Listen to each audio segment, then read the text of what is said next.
Dr. Kevin Meehan from the University of Central Florida, and welcome back to Flipping the Funnel, a podcast about small farming in the Caribbean.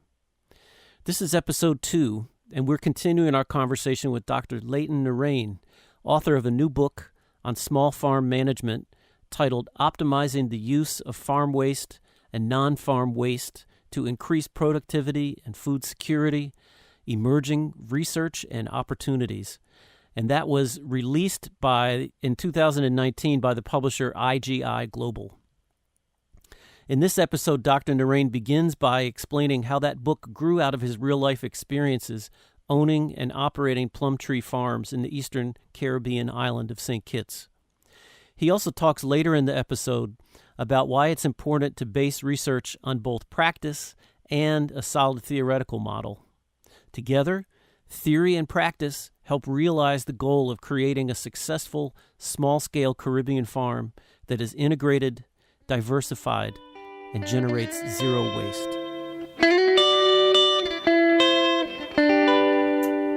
How does the book come out of your work at Plum Tree Farms, and what are the systems that you're trying to present in the book? We know that it's integrated, but what are very quickly, what are the systems that are actually being integrated? In the book, I try to promote the concept in writing, because what I've been doing is practice at Plum Tree Farms. I've been practicing that farming, but have to be able to document this. And so writing a book is important because I can document the experience and the practices, things that work and things that don't work. But the book goes beyond the practice. It builds a theoretical model. So I was able to create that for the first time. I've never seen this anywhere in the literature. So I was able to create a theoretical model, and that's called the Transitional Funnel Model of Farm Sustainability.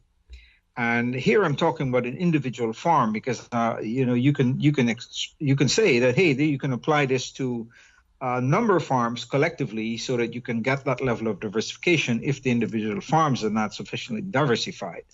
But that's a whole new dimension in terms of scaling up and take it to another level. But what I want to address here is that at an individual farm, well, first of all, the individual farmer needs to be successful. Otherwise, eventually they'll have to exit the market. They will not be making it. So the idea of making individual farms successful is to plan in such a way that you can transition from the initial stage, where you are just making mostly input and hardly, relatively speaking, very small output. So you're putting in a lot of resources, because it takes time to build a farm to a sustainable level. So you could start by putting in your short-term crops, and the short-term crops will help with cash flow, because the survival of the farmer needs cash flow. And so the short-term crops, within 6 to 8 weeks, you can develop the cash flow, which you can utilize to then begin to put in your longer-term crops or medium to long-term crops. Now, while you're doing that, you need to introduce some livestock, so that you are helping to utilize the waste that's produced from those crops, because you don't want a loss from waste. So the livestock will utilize that. A pig ranch is good because they're not as sensitive, let's say, as let's say poultry. So the pig might be easier because they can go through a few rough times, especially if you were to have not only a storm, but if you had a shortage in feed or anything of that nature.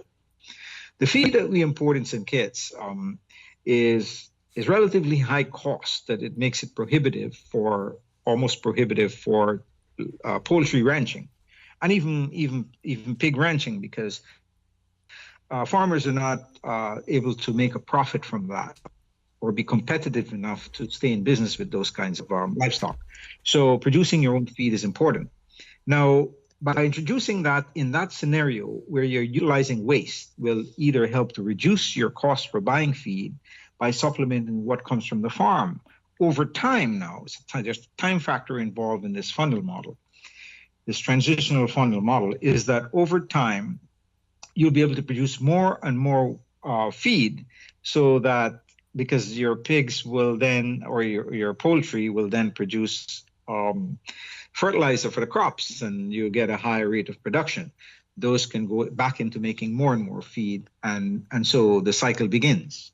Now, over time, as you introduce more crops and some livestock, then the funnel being very wide at the top, representing a large amount of input, and the funnel at the tip or the spout, a small, relatively small output, you're going to start to change that characteristic shape into something of a funnel shape, wide at the top, narrow at the bottom, but not as much as in the first stage of that model. Then when it reaches sort of like maybe in over time, you reach a certain midpoint, then that funnel will tend to change its shape almost to a cylindrical shape, where the input is going to be almost equal to the output, so that whatever you put into it, you're getting a greater amount of output than you started off with initially. So that's the third stage of this transitional funnel model.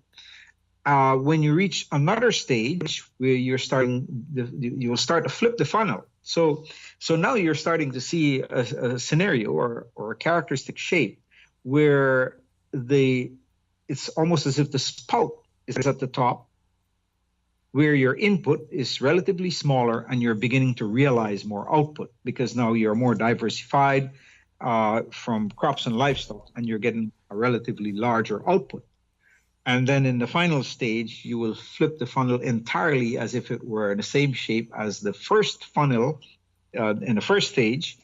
But now you have the funnel being widest at the bottom, and the spout being very narrow at the top, so that you are not putting in as much as you're not putting in as much as you did in any of the previous stages, but now you're getting optimum output.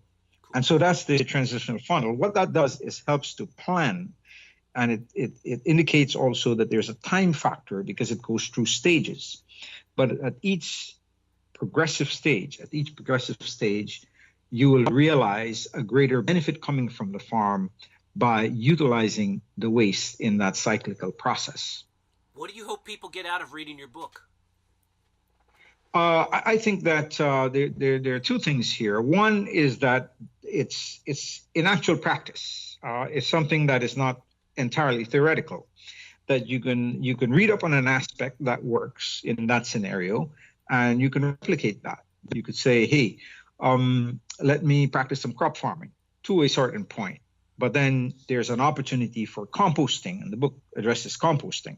And so you're utilizing the waste and turning it back into crops. It depends on how much you want to go into this, and the number of crops the crop types that you want to grow, and the amount of time you will put into it, the amount of resources you will put into it, and of course the amount of return you would like to get from it.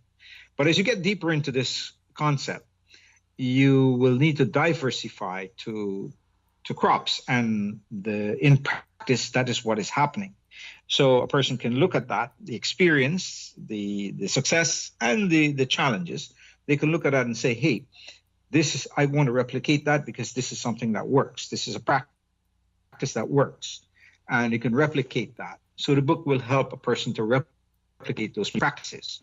But in terms of building resilience and building a sustainable farm, and building a community and an economy over the long term, and food security, planning is important. And therefore, a theoretical model helps to give those facts and those practices meaning. Because by themselves, a person may not understand it fully. And it's the theory that really gives it that meaning.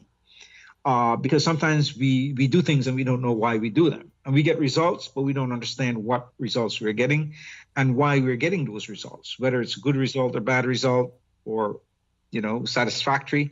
We need to understand that. And only by understanding that from a theoretical point of view, you're able to plan and make changes and also innovate. So that is why the book is based on practice as well as theory.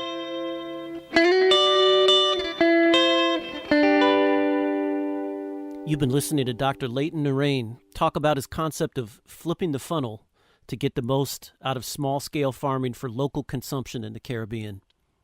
In our next segment, Dr. Narain talks more about the importance of diversifying farm operations, how his new book is being used in schools, and what some of the next steps are for advancing research on his flipping the funnel idea that is the focus for this podcast series. You can find his book through IGI Global Publishing. Their website URL is www.igi-global.com. That's www.igi-global.com.